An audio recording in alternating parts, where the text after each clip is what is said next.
It's wonderful to have a chat to Jeff Brayley, social researcher at station sponsor McCrindle. They bring data to life, and you do that for leaders in business, in organisations, churches, community groups. Jeff, what is the data that leaders should be looking at as they look into the future? Leaders should be using multifactorial data. It's all about variety and lots of different data sets. We want to help leaders become really powerful at impacting and shaping a positive future. And so futuristic thinking is what we want to encourage people towards. You also need to be thinking generationally, understanding how society is changing, and also be practical, not just theoretical. Leaders should have a vision for the future and a plan for today. Now, generations are working side by side so much more. Do you have any data around that? Absolutely. A whole report, and there's a great infographic on the generations at work right now. 4 generations in Australia, from Gen Zs aged 16 to 30, who are motivated and looking for accessible and approachable leadership, all the way up to baby boomers that are looking for proximity when looking for new work. They want something close to home. And so we've got a great infographic there available for leaders to engage and motivate their teams effectively. Jeff, I've seen this treasure trove. It really is. You're giving full access for 7 days. So how can people actually get access to this? You can get the 50 plus infographics, 40 plus reports, courses, all on mccrindle.com. Search McCrindle Plus and you'll find that 7-day free trial. And we hope it empowers a positive future for all of society. Jeff, thanks so much for your time. Thank you. Station sponsor McCrindle, and you can get all that at mccrindle.com.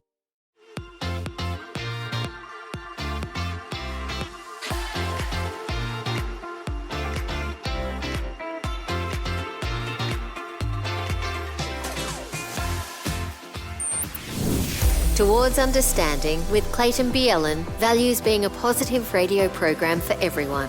As we present today's episode, please accept this little ears warning. Some of the themes discussed may not be suitable for children. Ever been told, you can't ask that? Or, oh my goodness, I can't believe they've just said that. It's those sorts of moments that I think have, over the past maybe 40, 50 years, especially in Christian culture, led to perhaps information being given on certain topics, but not real conversation. I think that's actually to our detriment as a Christian body. One lady who has certainly decided, look, I don't want to just live in that space, is Sheila Gregoire. She's joining us on Towards Understanding podcast today. She's from Bare Marriage podcast, author of this book, She Deserves Better, and she talks about sex a lot, but she does it in this essence of what should we be really talking about. Looking forward to chatting with Sheila Gregoire right now.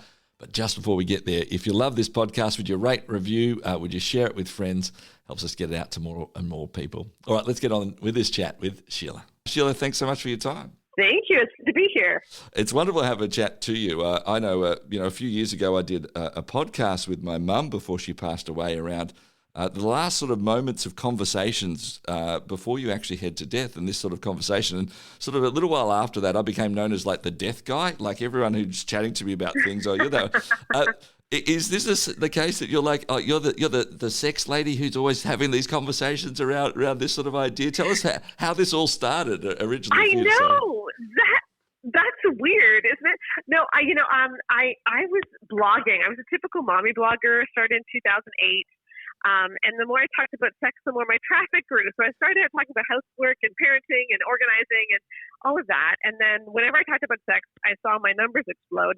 And I sort of ended up in this weird Christian sex space, which isn't normal. Nobody grows up thinking, you know what I really want to do when I grow up? I want to be the Christian sex lady. But that's what I became. Yeah. And now I've got a whole team of people writing with me, including my daughter, which is even extra strange. But yeah.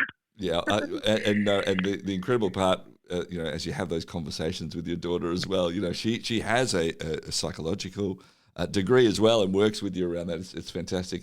Can we talk a bit about, I suppose, really just the top line topics? And we're going to zoom in on a recent book that you've put out, which is a talk called She Deserves Better, Raising Girls to Resist Toxic Teachings on Sex, Self and Speaking Up. So we want to sort of land our conversation there. But before we do, just to sort of zoom out a little bit and say, why do you think Christian generally and Christian culture generally is not great at talking about sex and having real open conversations? It seems to sort of be a really important part of a world culture and an understanding of it. Like, so sex before marriage is not it. And so we're willing to sort of say that stuff, but not have more conversations about it. Why do you think that is?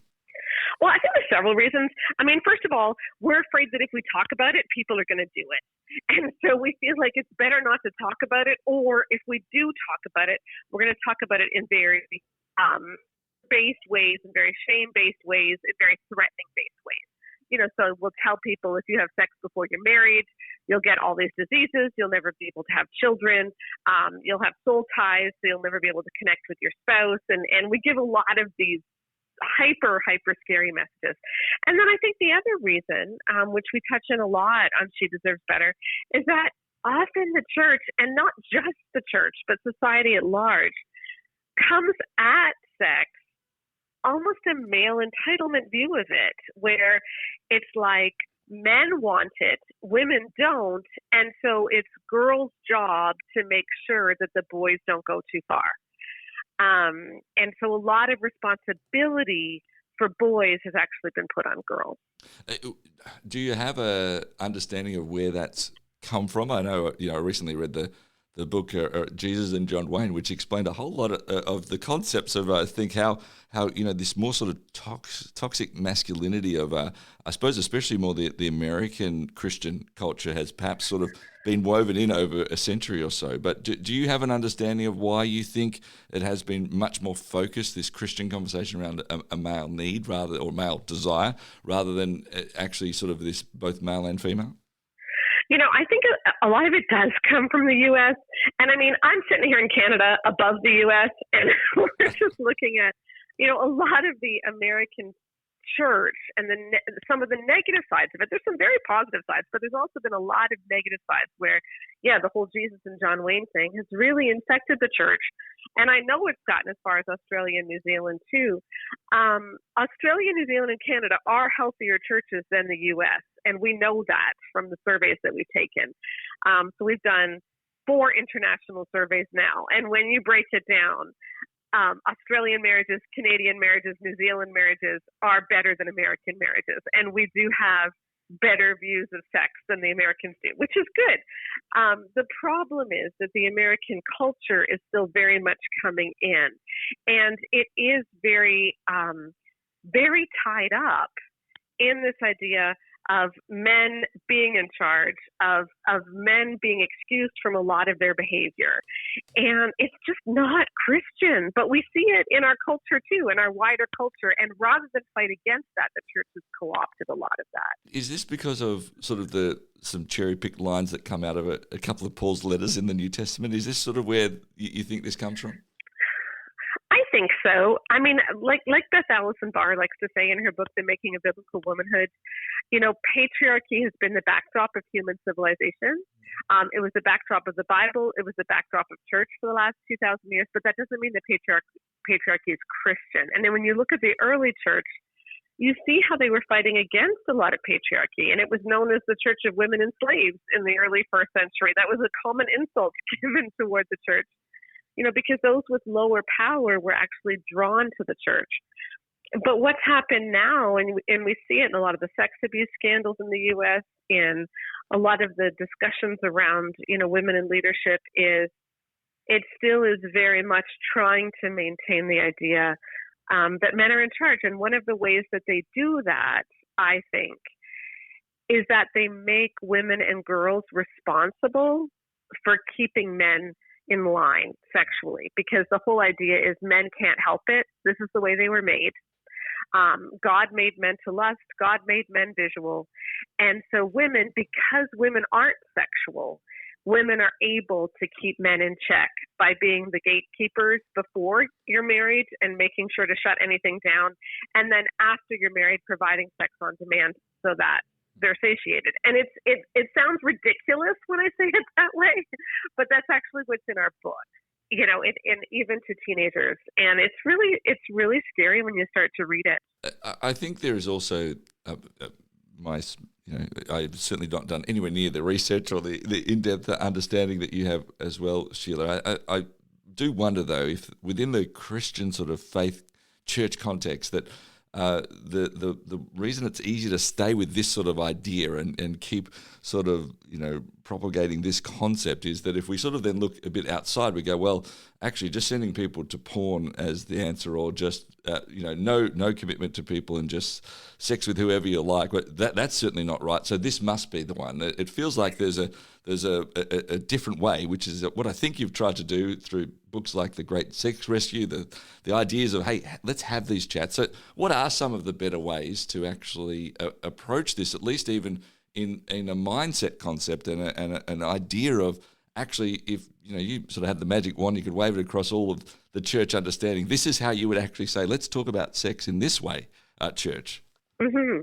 Actually, well, you said something really interesting, which I want to draw on, is that we see these as polar opposites. So we see the world as going after porn and saying anything goes, just have fun, just do what you want, and that's not okay. But then we see the church saying, don't have sex at all until you're married, and then once you're married, she needs to be responsible for keeping you in line. And those seem like they're polar opposites, but I would argue they're actually on the same side of the spectrum.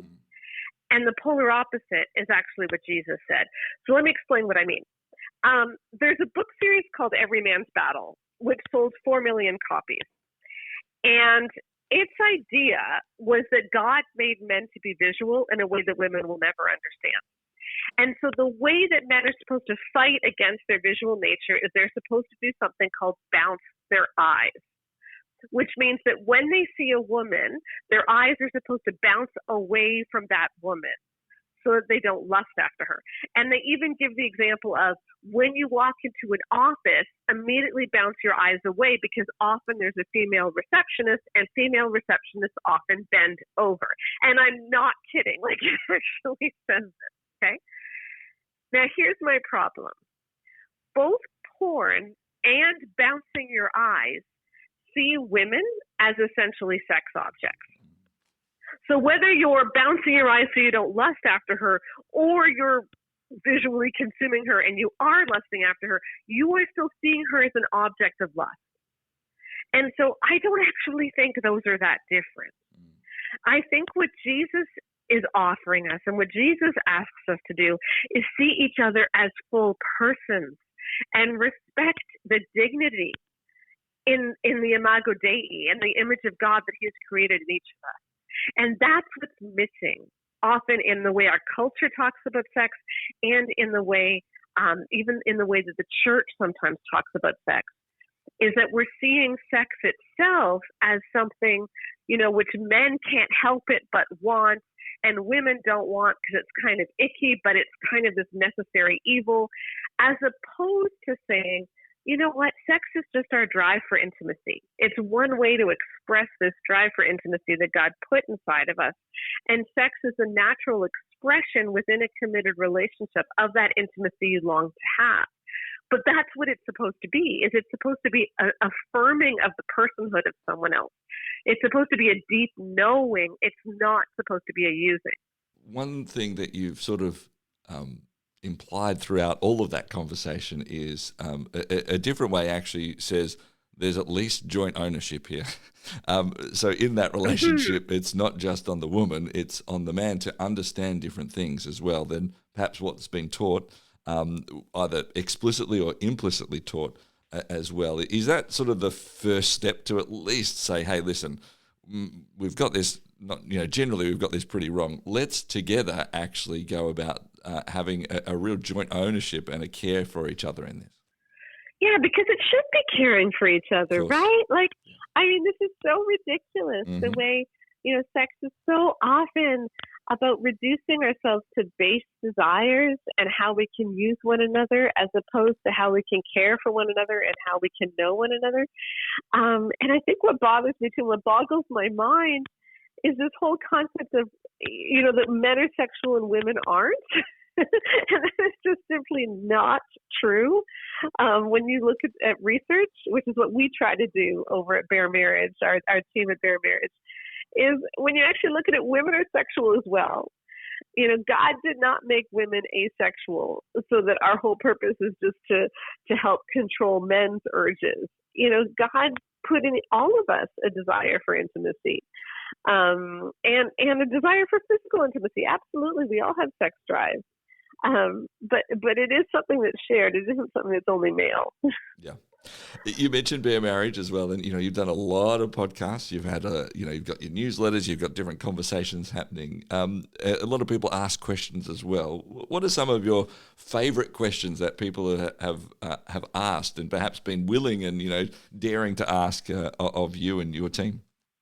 A lot of what we focus on is how the messaging in the evangelical church around sex and marriage is actually far too often made things worse. And so how can we get healthy? Because I do believe that a lot of the messaging in the church isn't from Jesus. It isn't from the Bible. It is from misunderstandings, misinterpretations. It's the way that we've let our culture into the church instead of challenging the worst parts of our culture and confronting it with Jesus. And so that's a lot of what we do. But we've done 4 different huge studies now of the effects of a lot of teachings on women and couples. And one of them was on teenage girls for our book, She Deserves Better. And one of the big questions we were asking is, what does it look like to raise teenagers to have a healthier understanding of sex? Like what sort of things should we be talking to them about? How do we handle these conversations? And where did things go wrong with millennials? With the group of people who are currently raising kids, where did things go wrong with them when they were growing up? And it is quite sad. I think. What was the? We want to start digging into this book, but we obviously can't cover all of the book. That's why you've written it. But just on that last one, where do you think it sort of started going wrong? What was your understanding as you researched that? Well, I grew up in downtown Toronto. Okay, so I grew up in the most multicultural city in the world, and I was a teenager in the 80s. And we were so focused in our church on God is bringing the nations to Canada, and so what can we do? To help introduce them to Jesus. So how can we pray for these nations? How can we reach out to our neighbors in our apartment buildings, et cetera, et cetera, et cetera. And so when my daughters went to youth group in 2010, 2015, I assumed they would be hearing very similar messages because I thought that's just what youth group was. But by the time they got to youth group, their messages were almost entirely around sex, around how you're not supposed to do it. Let's talk about dating. Let's talk about modesty rules. Let's make sure that you're not wearing a 2-piece swimsuit. Like it all became about these conversations that just weren't around in the 80s in Canada. and I don't think people realize that because we have this concept that our culture has always been getting more and more liberal.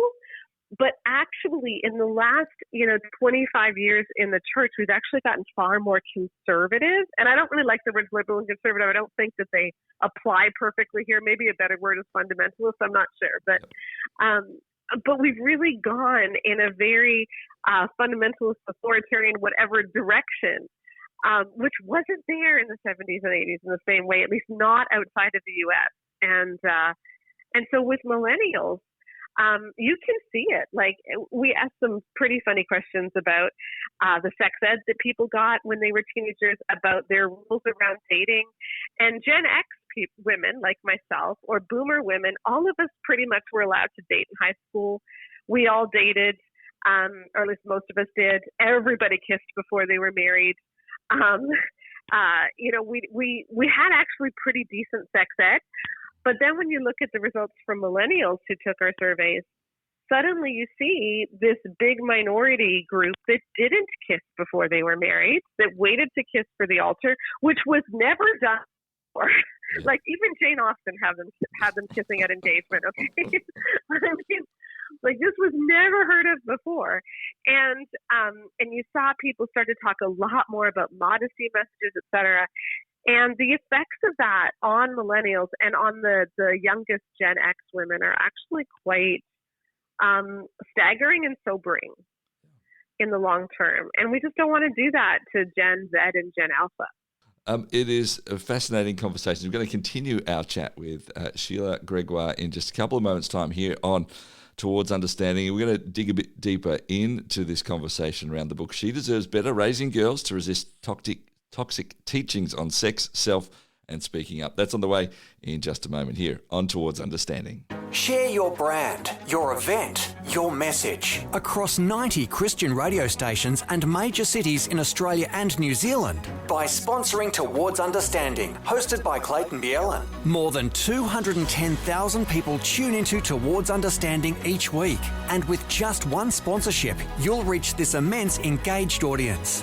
Find out more about this exciting and unique opportunity now on the sponsorship page at positivemedia.com.au. Sheila, let's dig a little bit more into this book as well. And we've sort of talked a little bit about the framing and sort of perhaps where, the different teachings of the church around sex, around conversations, around this idea had sort of morphed.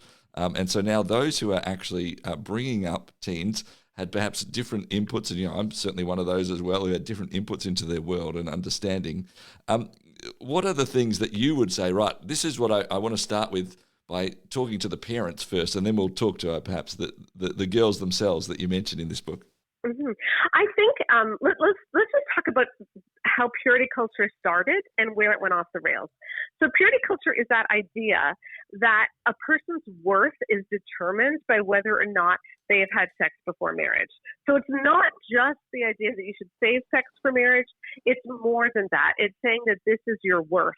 And that if you don't, you have wrecked everything. And there's all kinds of things that go along with it. And that was a movement that really started in the mid-90s and is just kind of ending and tapering off now because people have seen the damage that it did.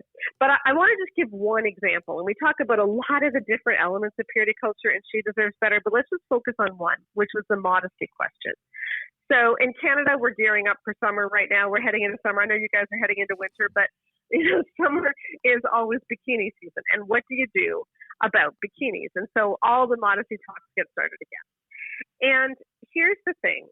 We measured 4 different iterations of the modesty message in our survey of women, of 7,000 women and their experiences in church as teens. So we looked at, we said, were you ever taught or did you ever believe that girls need to dress so they're not causing their brothers to stumble, or that boys are visual in a way that girls will never understand, or that boys can't help but lust if you're dressed like you're trying to entice it, etc. And what we found is that when girls internalize those messages, they are 67% more likely to marry abusers when they grow up. And they are 52% more likely to have sexual pain disorders. And evangelical women suffer from sexual pain disorders at about twice the rate of the general population.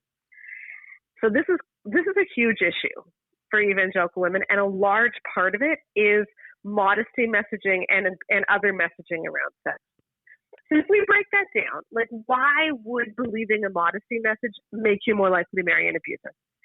And I think what's going on is that when you tell girls that boys can't help but lust, when you tell girls that you could be a stumbling block to him, that if he gets out of control, it's because of what you were wearing, then you've taught girls that all boys are going to treat you badly. And so when somebody does, that's not going to be a red flag. That's just going to be, oh, he's just a guy. And so we've systematically taught girls to ignore red flags and to expect to be treated badly. And over again, that's what we see happening. And so girls who attend churches that teach the modesty message are more likely to be assaulted within that church than girls who attend churches that don't teach the modesty message. So this really is a very dangerous message because it puts the blame on girls for boys and men's bad behavior. And that just doesn't work. I mean, that's horrifying statistics and horrifying perspectives of it. The flip for you is what is the message that is actually the better message that should have been said and should be said now? You know, you can just simply teach people to dress appropriately for the occasion. I mean, it doesn't have to be a big deal. And in our book, we have scripts that youth workers or moms can use with their girls to talk about what modesty actually means in the Bible. It's not talking about showing your skin. If you look at the passages on modesty in the Bible, it's actually talking about not flaunting wealth and about making sure that people feel comfortable, you know? So it's like, how can we dress in a way that makes those feel comfortable around us and doesn't make people feel uncomfortable. That's a totally valid thing to talk about. But lust never has to be a part of that conversation. When my girls were 13 and 11, I went into a Christian bookstore and I was looking for a fun devotional that I could do with them. And there was something called Secret Keeper Girl by Dana Gresh. And I didn't know what the Secret Keeper thing was. I didn't know what secret you were supposed to be keeping. But it looked really cute and it had lovely pictures on it. And so I picked it up. I thought this would be fun.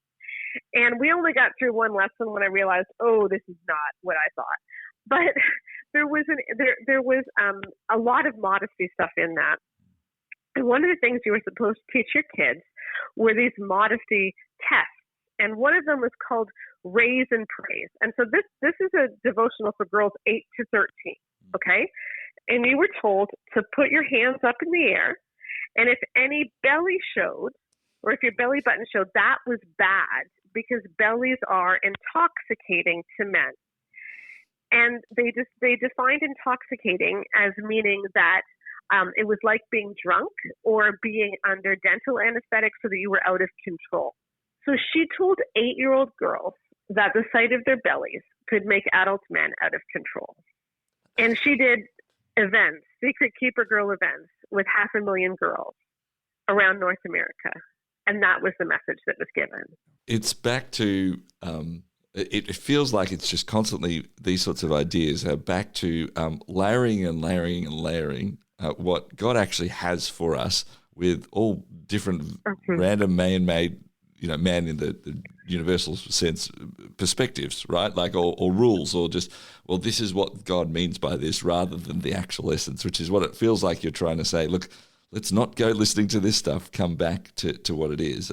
It does feel like, Sheila, as I'm sitting here listening to you, that I'm like, oh man, how do we possibly ever get out of this hole if it's sort of entrenched in people's thinking and they're passing it to other people, and it's what it is like. Do you feel that sense, or you're clearly an optimistic lady. I can hear it in you. Are you more optimistic than me? Like, right, this is how we're going to do it. I think I'm optimistic in the sense that I think that there's a deep hunger and an eagerness, and there's a readiness on behalf of a lot of people to just dump all of these very objectifying messages about girls and women, as well as the very disempowering messages of boys, because these messages make boys sound like pigs. And you know what? God did not create men like that. I mean, I don't know why more men aren't horrendously offended by the way that these books talk about them. Because men are perfectly capable of respecting women. Men are perfectly capable of not objectifying women. And so both men and women are being hurt by these messages. I think, when I go back to myself in youth group in the 80s, which was fairly healthy, as a whole, the 80s were not a great time, though. I mean, teen pregnancy rates were really high. Drug and alcohol use was really high. All three of those things were higher than they are today. We have more mental health crises among teenagers, largely because of social media and isolation. But a lot of other things were worse in the 80s. And so purity culture did come out of parents being really scared for their kids and wanting to figure out, okay, what can we do to stop them from doing bad things and that'll stop them from hurting themselves? And so, I think there was a genuine desire to help. But what we realized in our study, and I think what more and more people are waking up to, is that fear-based messages and shame-based messages just don't work, but close connection does. And isn't that the way God treats us? Yeah.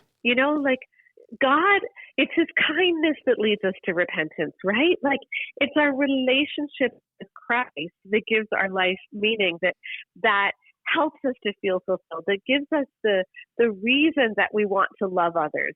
We love because he first loved us. We don't love just because we're commanded to. We love because we are loved. And that's what we found over and over again, is that it's the connection that parents have with their kids. And then it's trusting your kids to tell them the whole story that leads them to making good decisions. It's not fear-based messages. So, the girls who graduated high school with the most sex ed knowledge ended up being the ones who were less likely to marry abusers, who were the least likely to make really bad decisions with multiple partners, et cetera, et cetera. The girls who tended to make the decisions that we want them to make are those who had the most information. Yeah.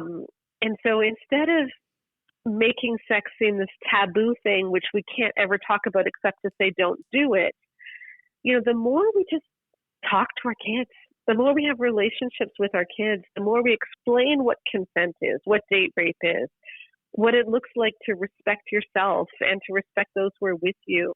The more we just talk about, you're going to have a sex drive, but the big thing is, how do we respect people around us? How do we treat each other with dignity? How do we treat ourselves with dignity?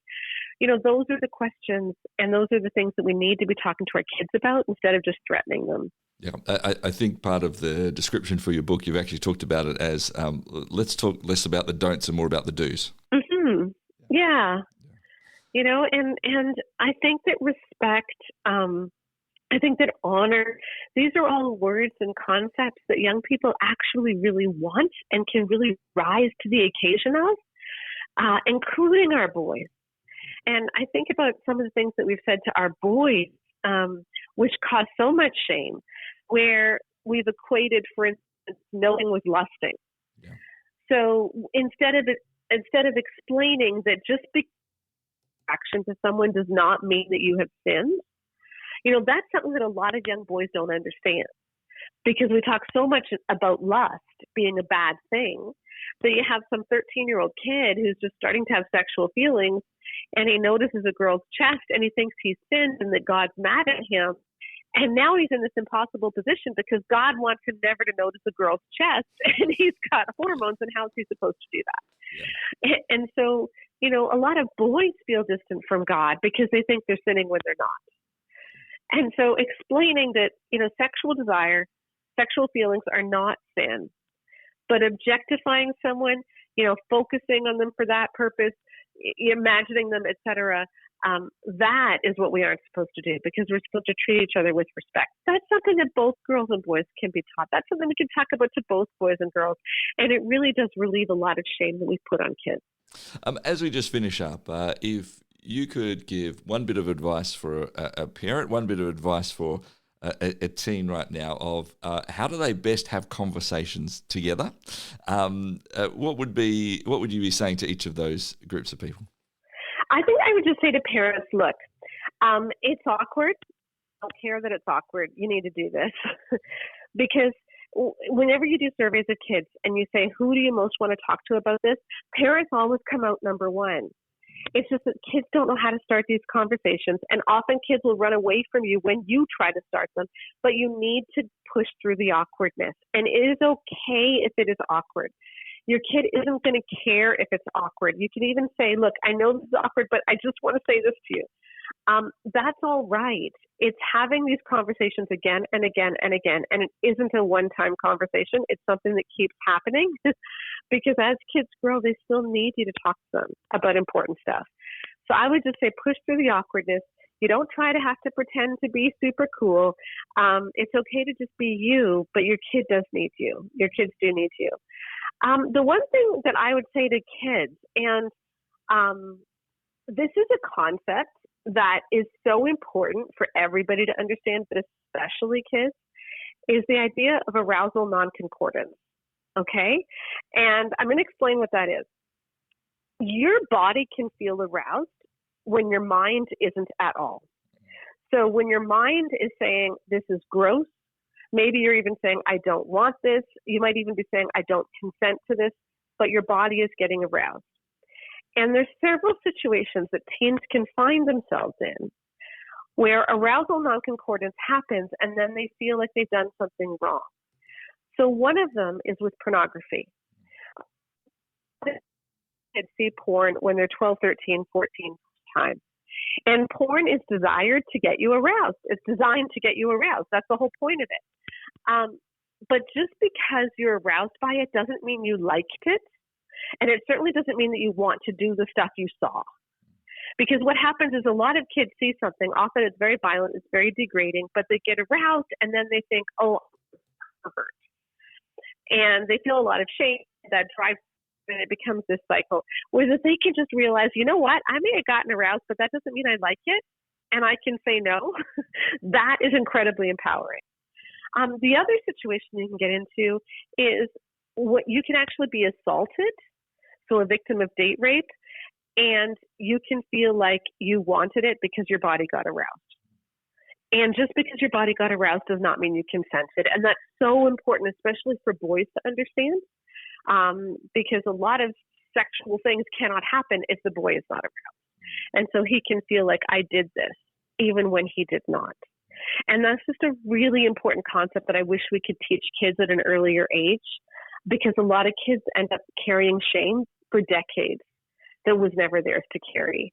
And they end up getting into, porn or other self-destructive habits because of a root that was never theirs to carry.